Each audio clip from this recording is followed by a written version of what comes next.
Hello guys, आपका लो study channel में स्वागत है। कल हमने पढ़ा था सीपीसी के 1 से 8 तक सेक्शन।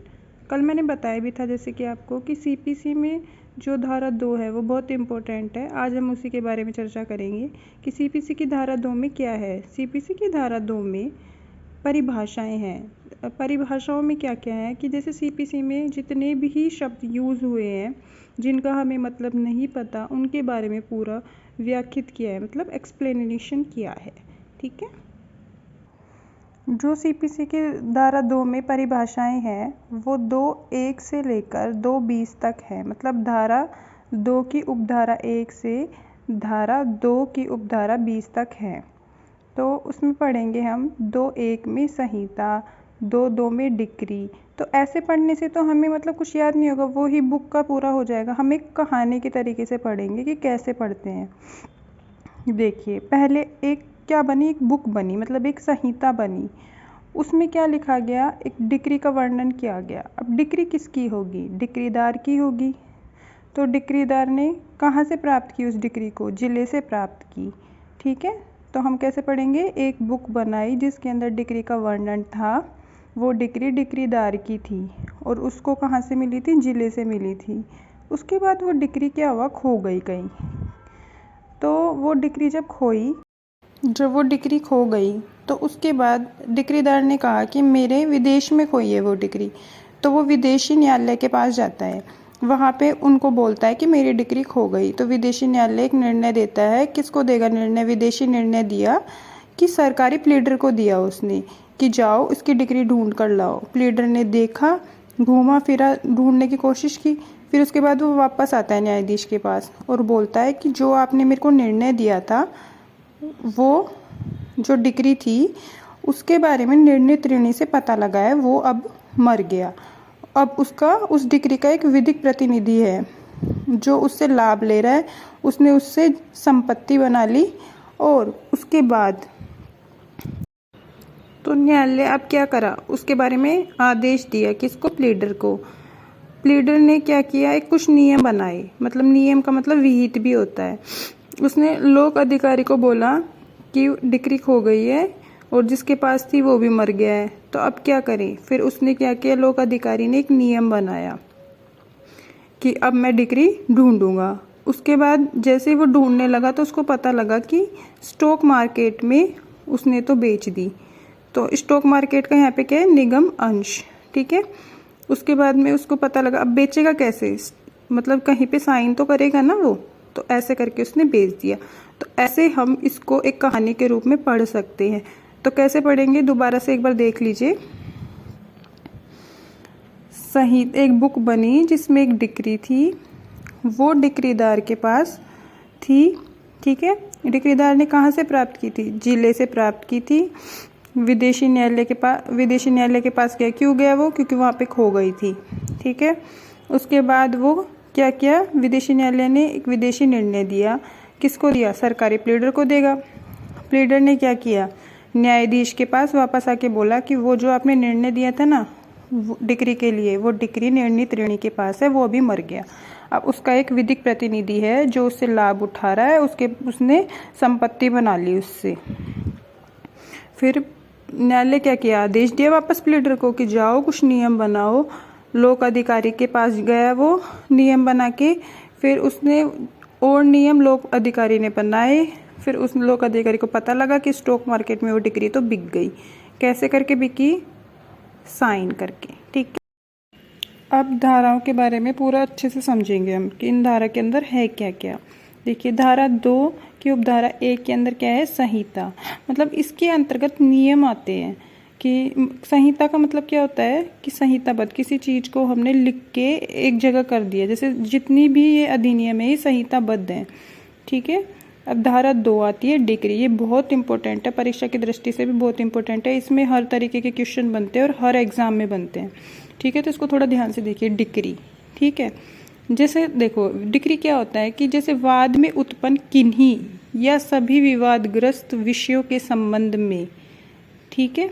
वाद में उत्पन्न किन्हीं या सभी, जितने भी विषय उत्पन्न हुए विवादग्रस्त में, तो उसमें जो पक्षकार हैं उनके अधिकारों का अंतिम रूप से निर्धारण करती है डिक्री।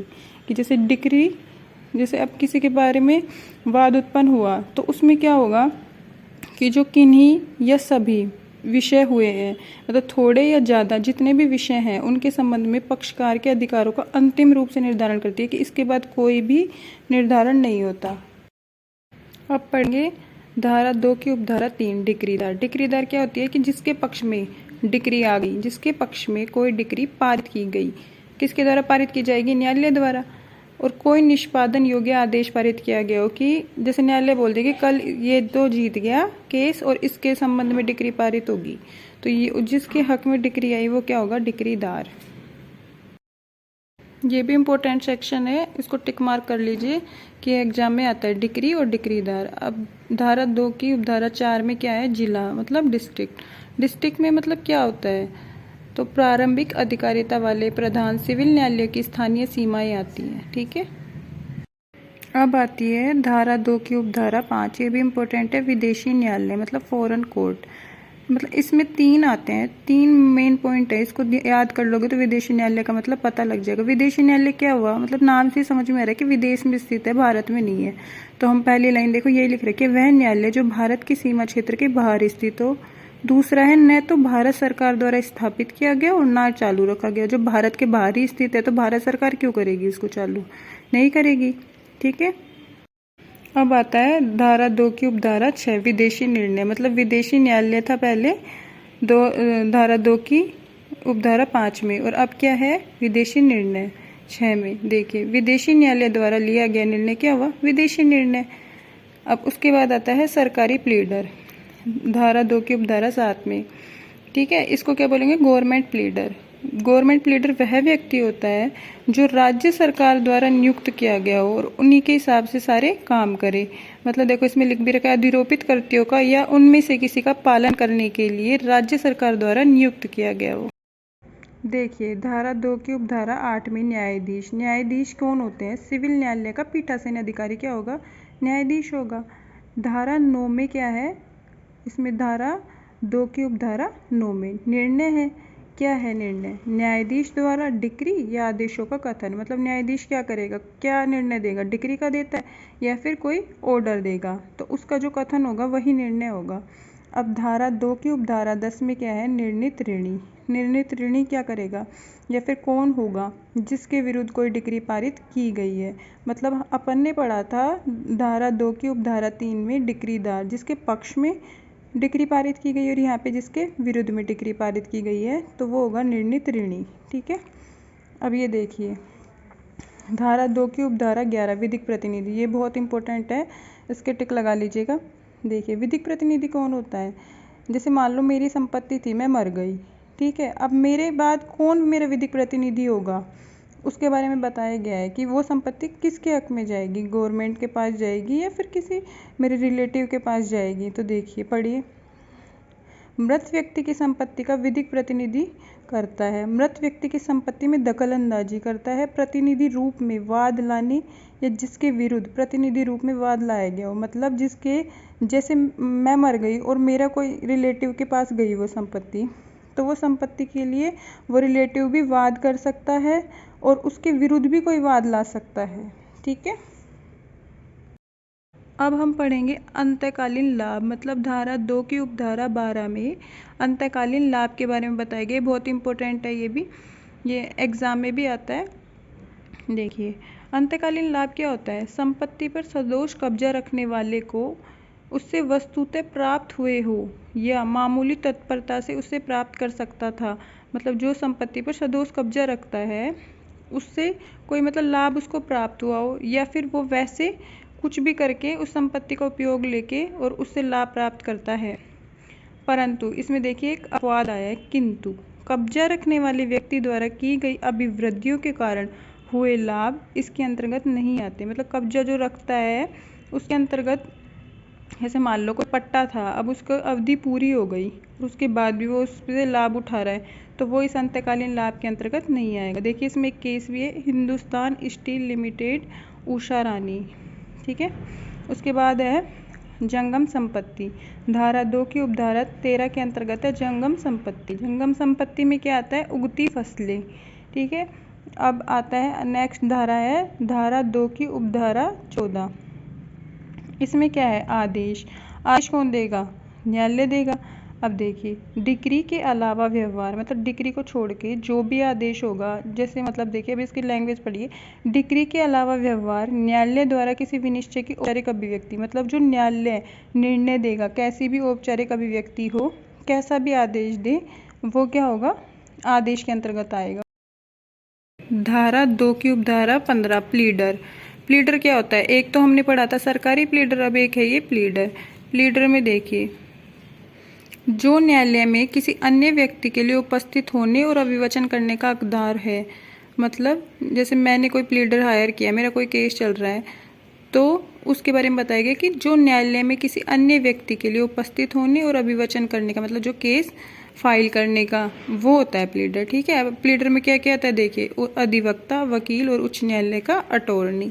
ठीक है, उसके बाद आता है धारा 2 की उपधारा 16 विहित, मतलब नियम। ठीक है, धारा 2 की उपधारा 17 लोक अधिकारी। लोक अधिकारी क्या होता है? कि जो एक तो गवर्नमेंट ऑफिसर हो, मतलब गवर्नमेंट में हो, सरकार से वेतन प्राप्त करता हो, वही क्या होगा? लोक अधिकारी।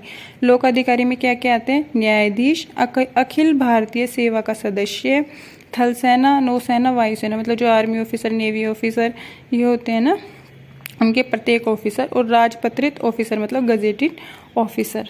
ठीक है, उसके बाद पढ़ेंगे हम धारा 2 की उपधारा 18 नियम।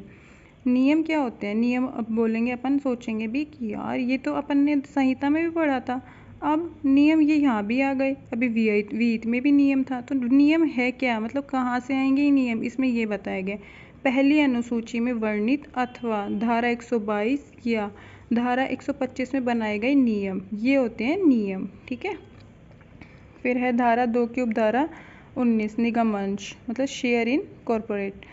देखिए, इसमें क्या कहेंगे? स्टॉक डिबेंचर या बंध पत्र। ठीक है, धारा 2 की उपधारा 20 में आएंगे हस्ताक्षरित, मतलब निर्णय डिक्री को छोड़कर स्टाम्पित आता है। जो भी हम निर्णय लेंगे और डिक्री को छोड़कर जो स्टाम्प लगाएंगे वही होता है हस्ताक्षरित।